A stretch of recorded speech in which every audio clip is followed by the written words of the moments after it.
Namaste, and welcome all to our continuing series on the synthesis of yoga with our beloved Ranga. And we are on page 114, beginning with the sentence, "The divine, the eternal, is the Lord of our sacrifice." Do we want to do a little summary prior to that?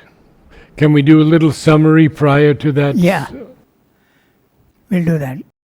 The two small paras before that, Yes. I'll just tell you what he has said. Yeah. So I'll read out the summaries of the two previous paras, so we get a summary. Good.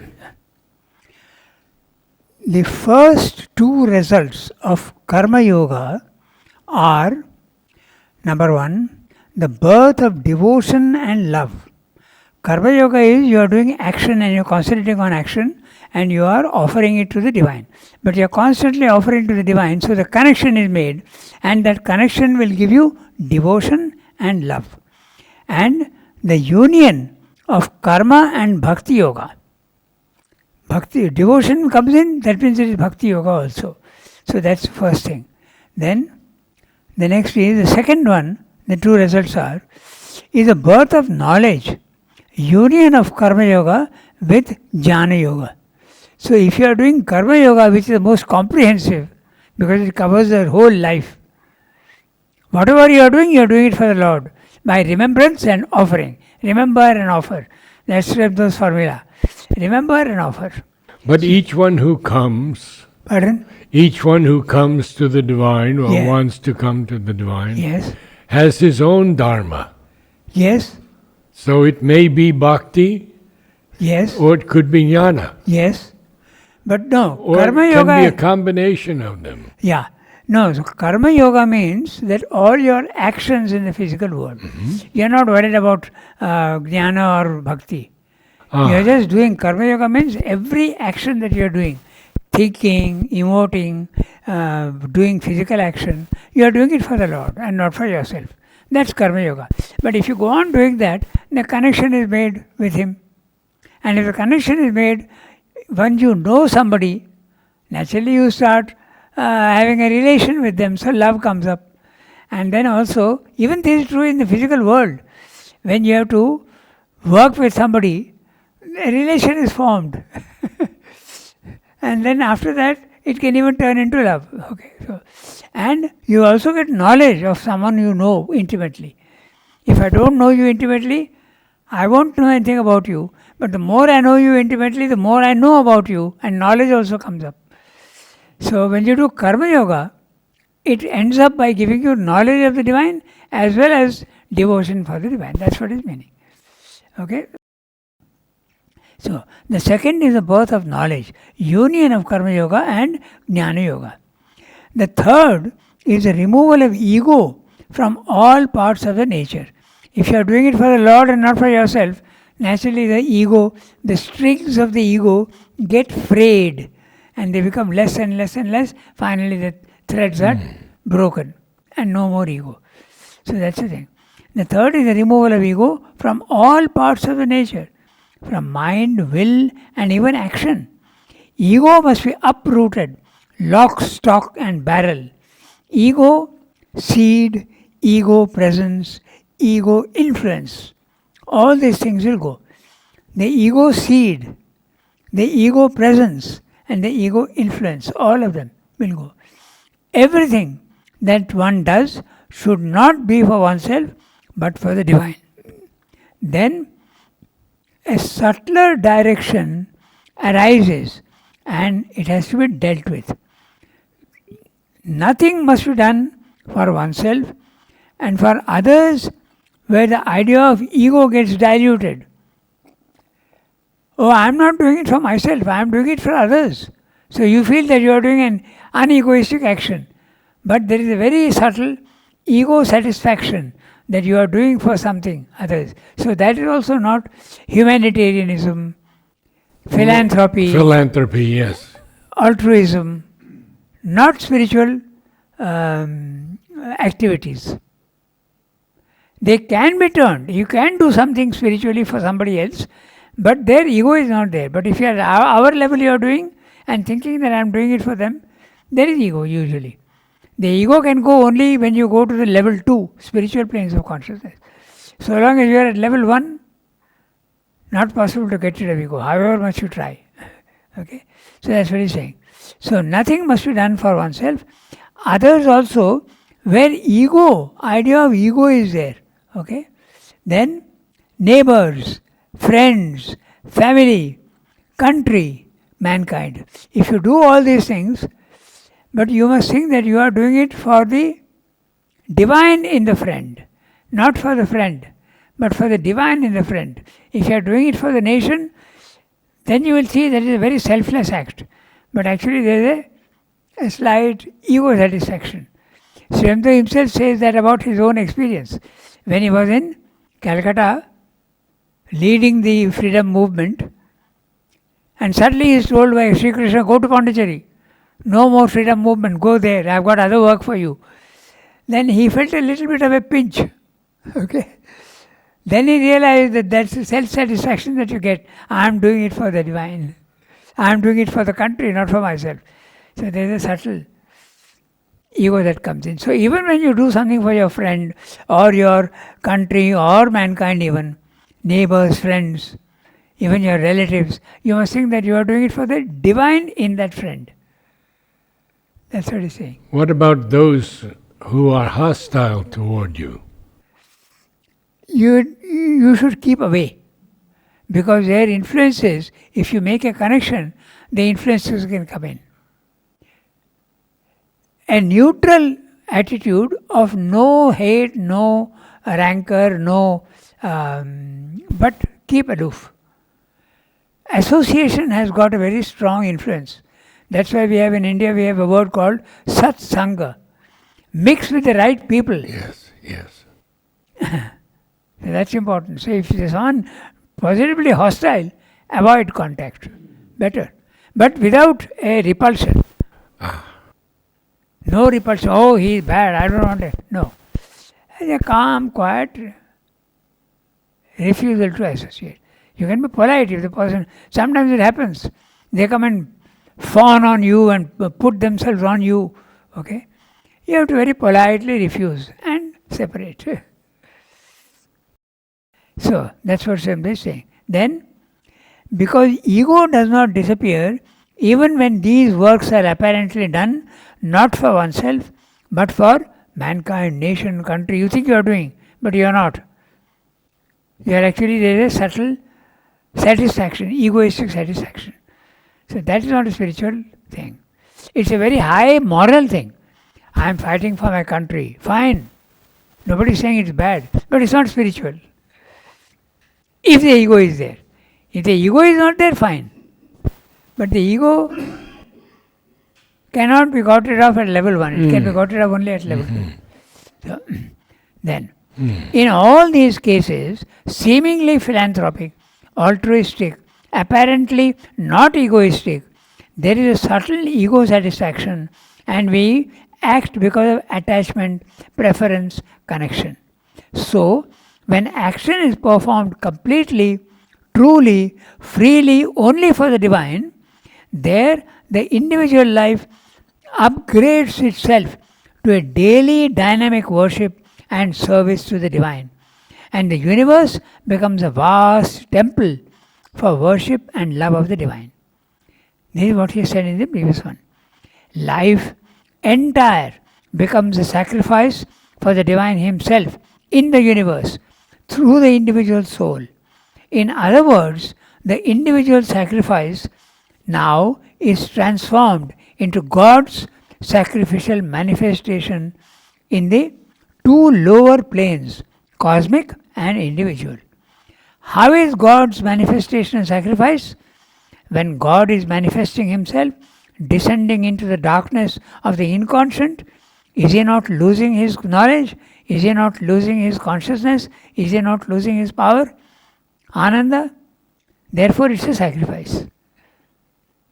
So that's the first paragraph. Then there's a very small paragraph again. But he's not truly losing it. Pardon? He's not truly losing it. He's still the divine. Who? No, he's talking about the Well, normal. Oh, No, okay. yes, yes, Now, but when he has descended, yes. he has made his own rules and he has bound himself to ignorance. So he is essentially divine, but Yes. not fully divine. Got it. Yeah, you're right. So, then the next small para, that also, and then we'll read what we have to read today. When sacrifice, which is remembrance, consecration, and offering of all thought, emotion, action to the divine, is constantly, continuously practiced, then the full power of Karma Yoga manifests. But not only so, knowledge and love too get added, and in the end, all the three powers of the divine get fused, united, and complete perfection is achieved. This is what he said in the previous para. So, when you do Karma Yoga, if you do it the right way, you'll get knowledge of the divine as well as love for the divine. The three get merged. That's why Mother insisted so much on work. She was constantly. There were a few cases where people used to do meditation, and Srimanda also said that meditation, half an hour keep apart for concentration. But it's not absolutely essential. You can go through normal physical activities, turning it all to the divine. Mother has told us that people who go into meditation, when they come out of it, they're still unchanged. Yeah. Not only unchanged, but even during the meditation, the thought is wandering here and there. Okay. Okay, So, we begin. now we read today what we have to read. The divine, the eternal, is the Lord of our sacrifice of works, and union with Him in all our being and consciousness and in its expressive instruments is the one object of the sacrifice. The steps of the sacrifice of works must therefore be measured first by the growth in our nature of something that brings us nearer to the divine nature, but secondly also by an experience of the divine, His presence, His manifestation to us, an increasing closeness and union with that presence. But the divine is in his essence infinite, and his manifestation too is multitudinously infinite. If that is so, it is not likely that our true integral perfection in being and in nature can come by one kind of realization alone. It must combine many different strands of divine experience. It cannot be reached by the exclusive pursuit of a single line of identity till that is raised to its absolute. It must harmonize many aspects of the infinite. An integral consciousness with a multi-form dynamic experience is essential for the complete transformation of our nature. So, note the last words. In the integral yoga, you are insisting on transformation of nature, your body, mind, life. Whereas the other yogas, they don't care for body, mind, life. They say permanently it's going to be defective. Why waste time on it? So I go, my consciousness goes to the Supreme, more than happy. I don't care for the lower. But Sriranda's yoga, you have to change your ways of thinking, your ways of the vital, you have to purify. Even the body must attain health and ultimately immortality. So it's a very interesting para. We'll read quickly and see what the words he is using. The divine, the eternal, is the Lord of our sacrifice of works, and union with Him in all our being and consciousness and in its expressive instruments. Which are the expressive instruments? The body, the vital, and the mind.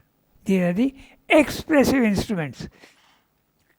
What does he mean by expression? Again, you must go back to, he uses that word very often. The poem is an expression of the poet. The painting is an expression of the artist. The universe is an expression of the divine.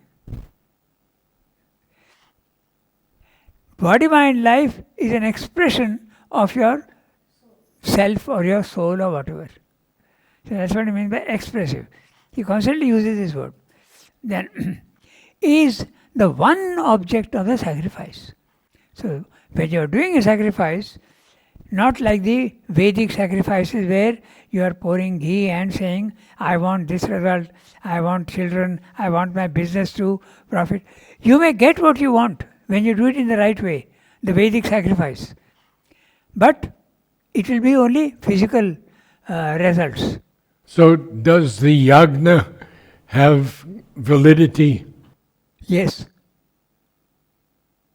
If it's done in the right way, it has got validity. If it's done the right way. Okay. It's very clearly mentioned. But it will give you results. Whatever you are asking for, you will get. I want my business to succeed. If you are doing it in the right way, it will succeed. But it's a limited thing. If you are asking for your business to succeed, the divine may grant it to you. But that business is going to give you 10,000 problems. Okay. You have to face that. I want to be wealthy. Okay. I want wealth. Fine. The divine may give it to you for you to experience. What happens? Robbers will be attracted. Loan people will come and ask you for loans and they won't pay back the loans. And then you are worried. What is it? The for proverb, no? Heavy lies the crown of a king. Oh yes, Shakespeare. What is that exactly? Heavy lies the crown. That's the whole idea. If you ask for these things, you'll get. Yeah. But you are asking for trouble. There's a very interesting movie. It's called, I don't know if you've seen it. It's Hollywood style. Bedazzled. Okay. The name of the movie is Bedazzled. Okay, just that. It's a man who is fed up with life, a very routine life. He is not satisfied at all. He wants to have something else. Then he is sitting in a bar and a lady comes and sits with him. He says, who are you? Then she says, I am the devil. He says, what? Yes, I am the devil. How can you be the devil? Well, here's my card. Take. And there's no phone number on that card. He says, but there's no phone number. He says, all you have to do is to think of me and I'll be there. Then, can you grant me some wishes? He says, yes, certainly I can. So after some time, he really thinks of her and she comes. It's a very interesting movie with a very nice lesson, but done in the Hollywood style, with a lot of humor and a lot of... Okay, then he says, I want 7 boons. She says, you'll have it. So, first I want to become a rich man. Suddenly he finds himself in Colombia, a drug dealer.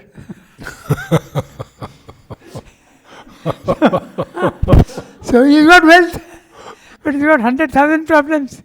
So like that, one by one, he goes on. Each one is not satisfactory. Finally, the last wish is there. He says, I want to cancel my contract with you. So the Vedic sacrifice it is valid. The divine may give you what you want. Okay, experience it, find out. It's not what you really want.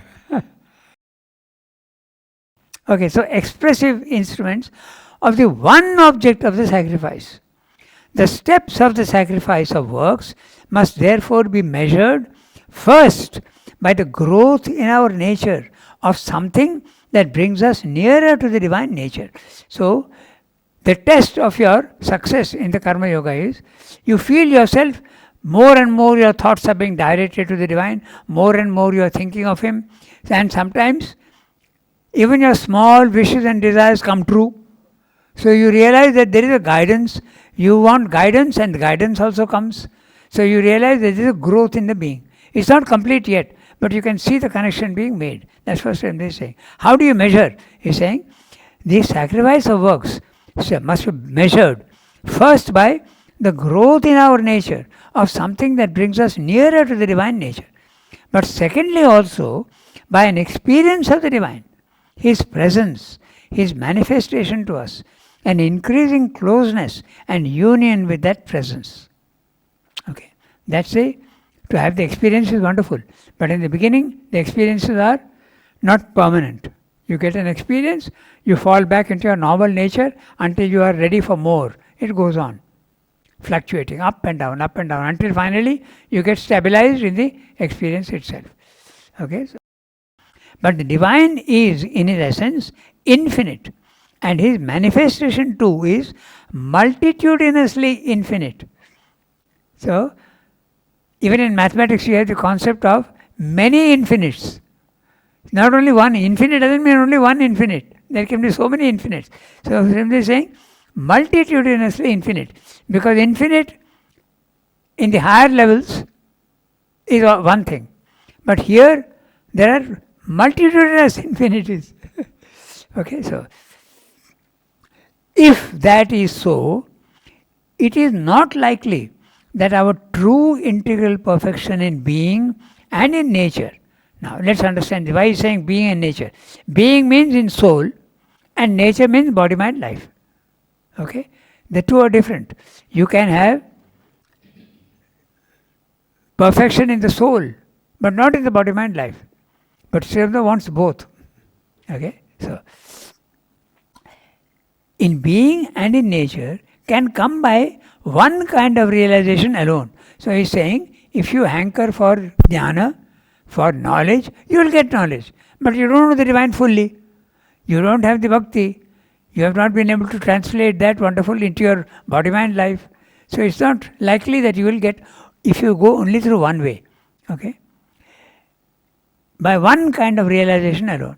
It must combine many different strands of divine experience. It cannot be reached by the exclusive pursuit of a single line of identity till that is reached, that is raised to its absolute. So knowledge, if you like, you will get knowledge. But the thing is, it is so wonderful that you are fully satisfied. You don't want anything else normally. If you have love for the divine, it is so satisfying, the intimacy with the divine, that you are more than satisfied. But some, like the Buddha, followed that one line. Yes, that's right. But actually, there are many stories about Buddha, because there's one story says, I will not go into nirvana until every human being is liberated. There's another one where he turns to the earth as he's leaving.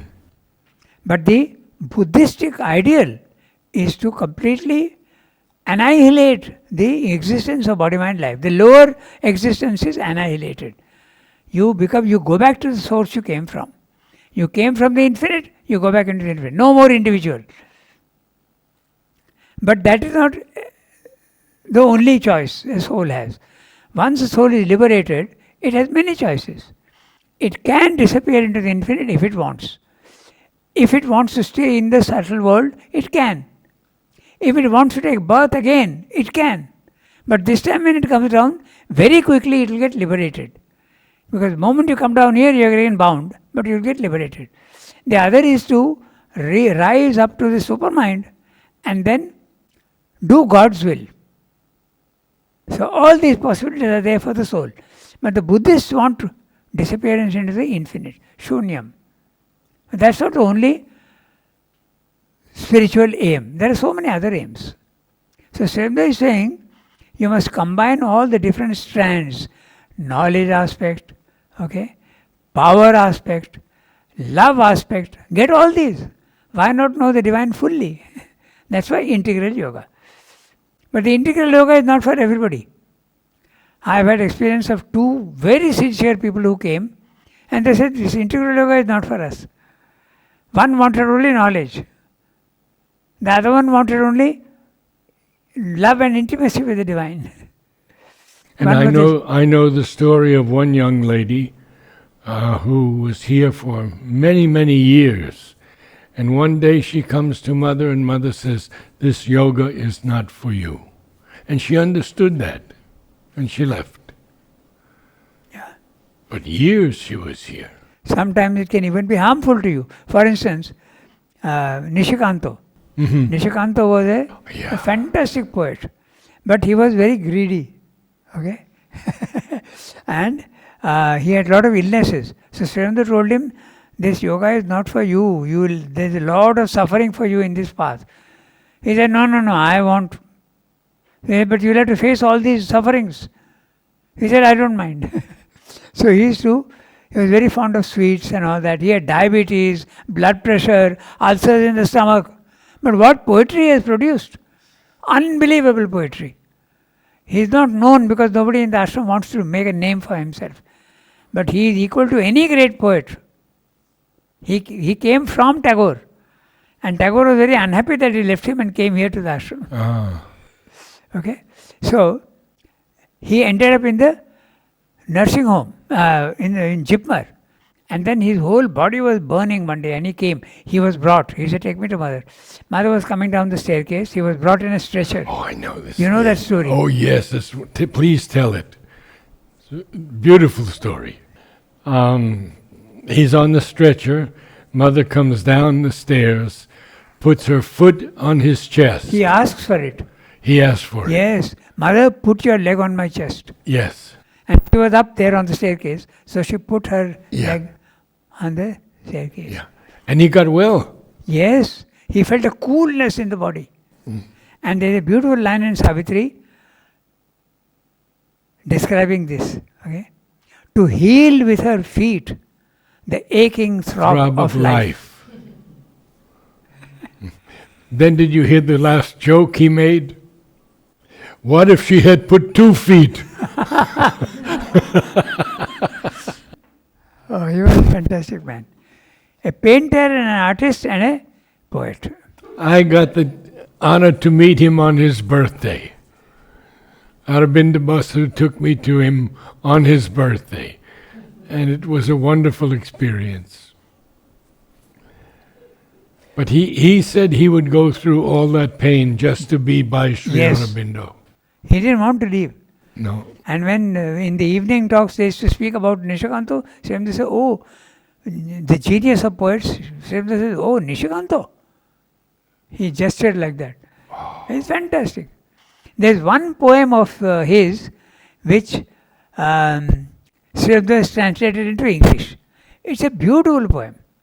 Very simple, very childlike, but if you remind me, on Friday I'll bring that poem and read out to you. Good. The Bengali is original by Nishikanto and Srimati is translated into English.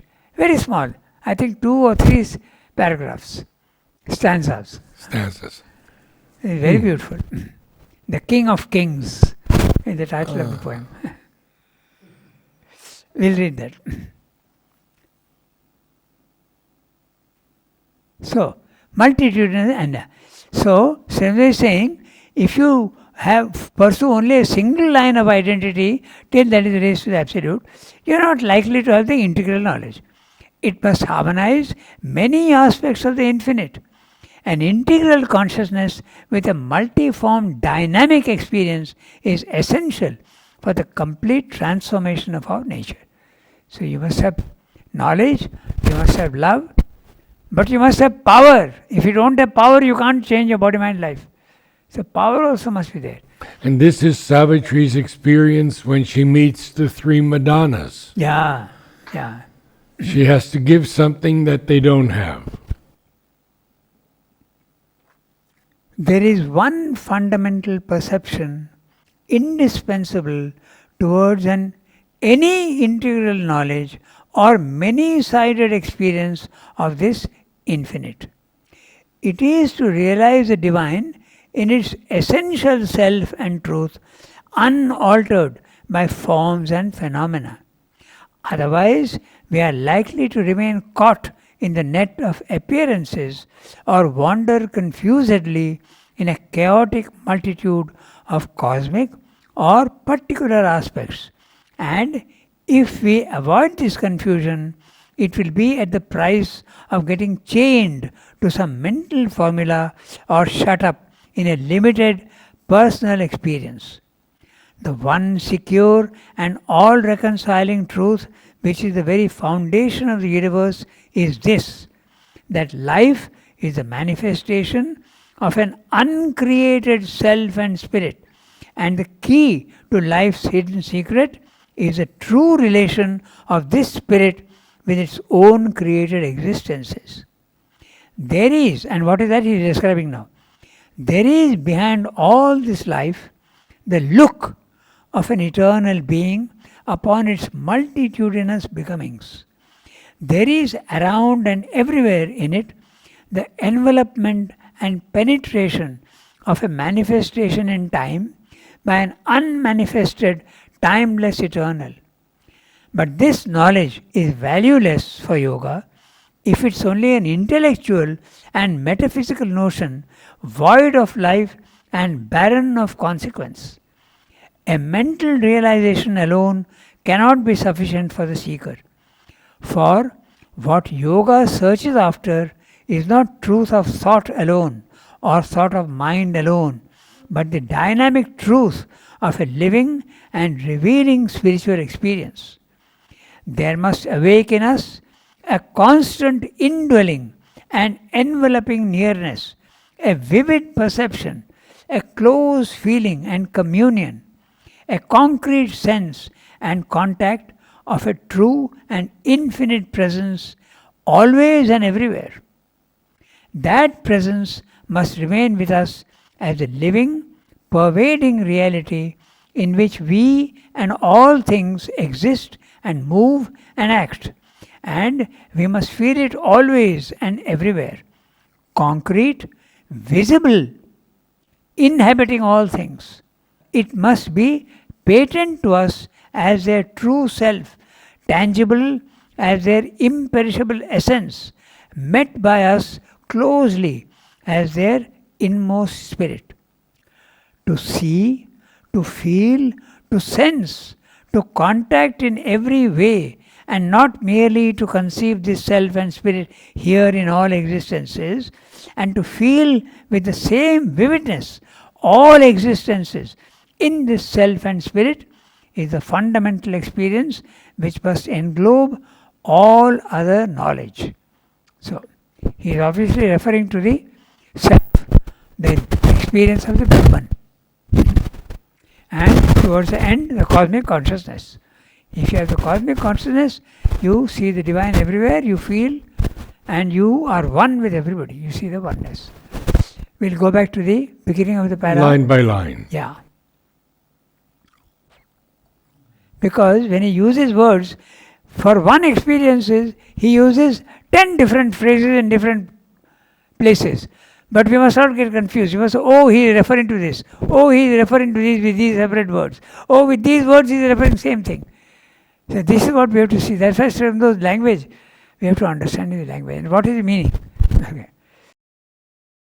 There is one fundamental perception indispensable towards any integral knowledge or many-sided experience of this infinite.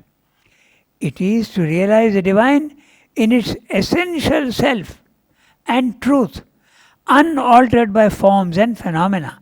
So, essential self and truth, unaltered by forms and phenomena, immutable. If it is altered, it is not immutable. So, which is the immutable presence? The self.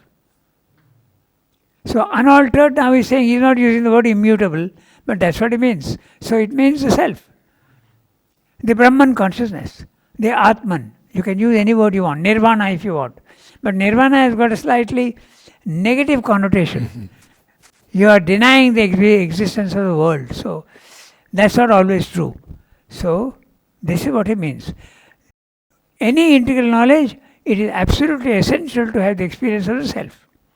Transcendent self. Yeah, it is transcendent. Because unaltered by forms and phenomena. Your phenomena are there, but it's not changing you. In our world, when things are coming to us, it is changing us. We change our mind, we change our emotions. Okay, even our body language, we sometimes go to a different way. But there, absolutely static condition, unaltered by forms and phenomena. Okay, otherwise we are likely to remain caught in the net of appearances. Which is the net of appearances? The physical world. I am seeing only your body, mind, life. I am seeing not even mind and life. I am seeing only body. So that's an appearance. Actually, you are the soul, but I don't see that. Okay? So you'll get caught in that. Otherwise, we are likely to remain caught in the net of appearances or wander confusedly in a chaotic multitude of cosmic and particular aspects. So even cosmic aspects is possible to rise without the self. That's possible. But then it will confuse you.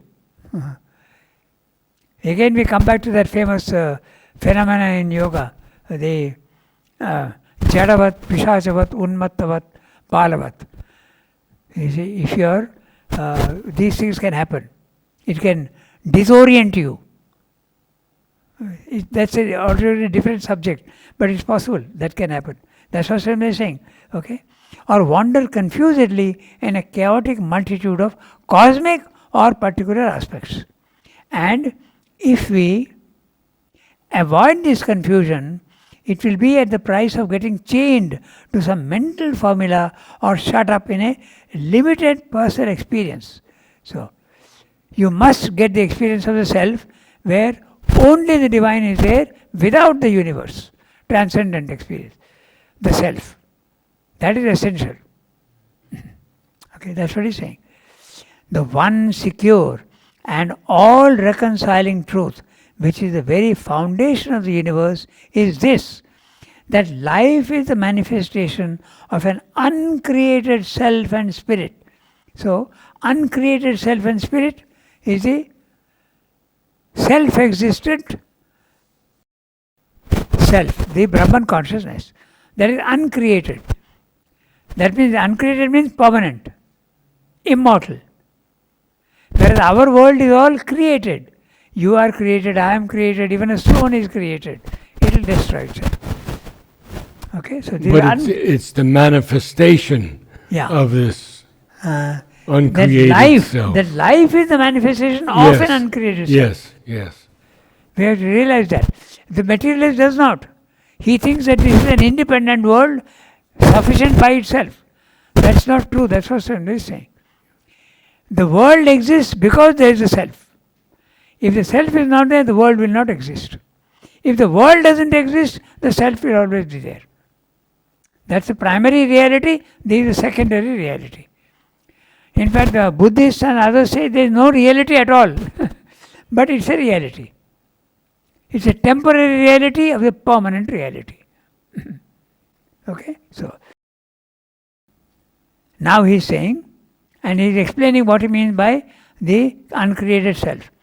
There is behind all this life the look of an eternal being. These are the key words. The look of an eternal being, the witness self. The witness is only looking. So that's very clearly identifies the self, the Brahman consciousness, where you are absolutely static. See, you use different words, but you have to immediately identify and say, he is talking of the self. The look of an eternal being, eternal, no change and static, and you are infinite and eternal, upon its multitudinous becomings. So in other words, when you go to the self, you are seeing down, and your multitudinous becomings, your mind is a becoming, your body is a becoming, your vital is a becoming. Becoming means changing form. Mutations in the physical world. True of all life. Yes, of all life forces. Everything. Yes. Even the stone is a mutable form. Yes. It ultimately disappears. Even the Himalayas will disappear one day. Nothing is static in the world. Okay? So that's what I mean by multitudinous becomings. Okay? There is around and everywhere in it the envelopment and penetration of a manifestation in time by an unmanifested, timeless eternal. So the unmanifested, timeless eternal. Unmanifested means no connection with the physical world at all. That's a transcendent divine. And the transcendent divine experience can be had in the self and the Brahman consciousness. You feel you are outside the universe. Unmanifested, timeless, eternal. So, this world is nothing but the manifestation, the expression of the self. The physical world is an expression of the self. which is uncreated and eternal and infinite. We mostly use it, we mostly say the eternal or the divine or Yes. God. Yes. But here he's specifically saying the self. Yes, because it's impersonal. If you say the divine or God or whatever, then the personal aspect is coming in. But the transcendent, there is no person. No person at all. You experience a vast plane of peace, calm, liberation, freedom. You may experience also bliss and you may experience also power to a certain extent. But there is nobody there.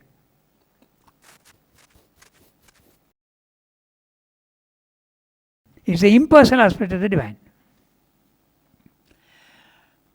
Unmanifested, timeless, eternal.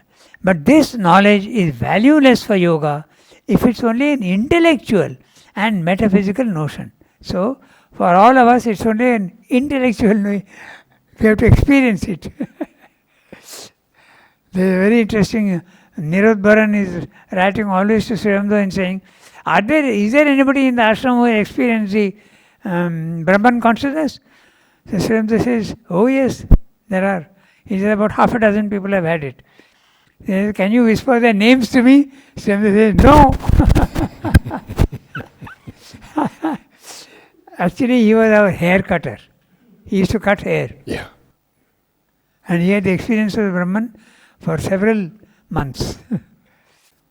So just see, a hair cutter is experiencing the Brahman, not a scholar or an intellectual.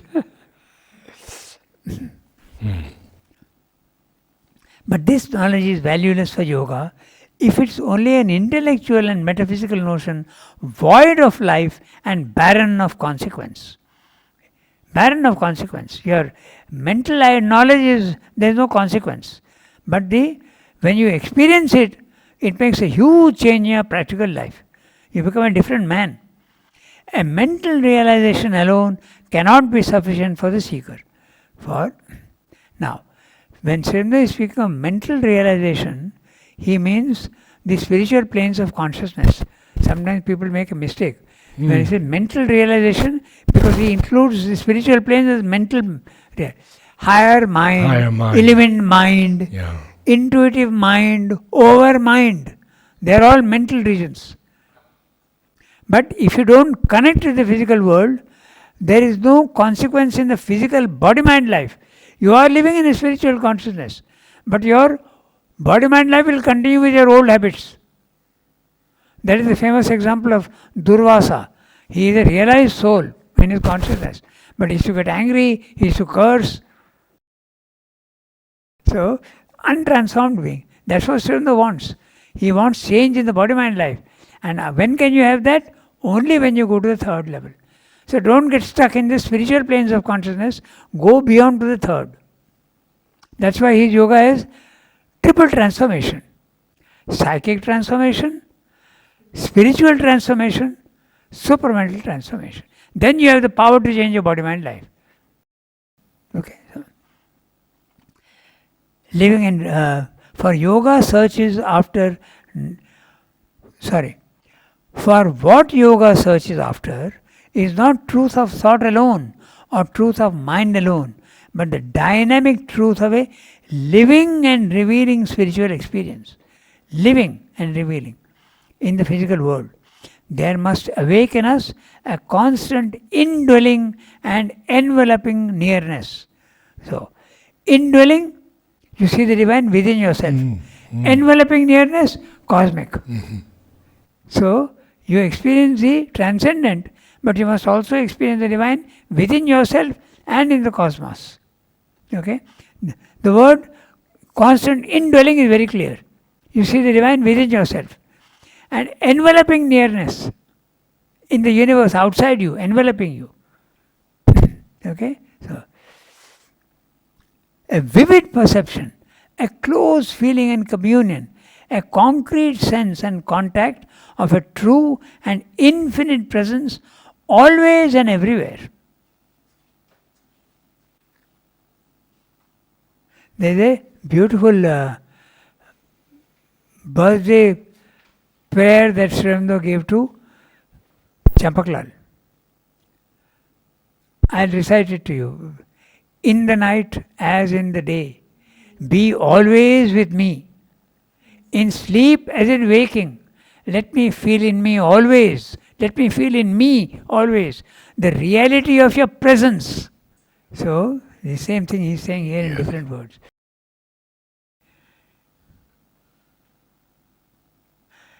In sleep as in waking, let me feel in me always the reality of your presence. Let it sustain and make to grow in me truth, consciousness and bliss. Truth, Sat. Consciousness, Chit. Bliss, Ananda. Okay, so that's what he's saying here. Infinite presence always and everywhere. That presence must remain with us as a living, pervading reality in which we and all things exist and move and act. And we must feel it always and everywhere. Concrete, visible, inhabiting all things. Visible if possible. Visible. You see the divine everywhere. How far away we are. Huh? Inhabiting all things. Inhabiting all things. The divine presence in everything. It must be patent to us as their true self, tangible as their imperishable essence, met by us closely as their inmost spirit. So we must see the divine everywhere, even in a stone. Essentially divine. We must see that. By the way, there is a very the word patent means openly. Normally we use it commerce in a different way. You patent your invention. But here patent means open, visible. Even when you patent your device, it becomes available to everybody else, but with a link to you. You have to pay for it.